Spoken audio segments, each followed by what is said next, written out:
Hey guys, today's video I'm going to show you how to fix Instagram notes not working where you are unable to add or change or delete Instagram notes. So first thing first, make sure that you have been using the latest version of your app.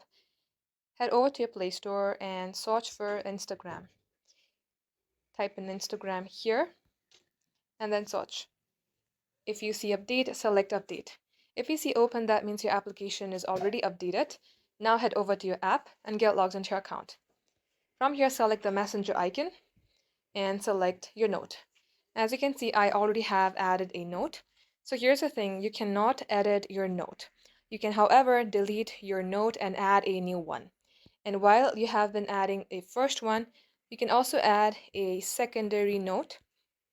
Select sure. And as done, you can see that the secondary note has just overwritten my first one. So this is how you can edit it by leaving a new note and it will get overwritten. This is how easy it is, guys. Thank you for watching.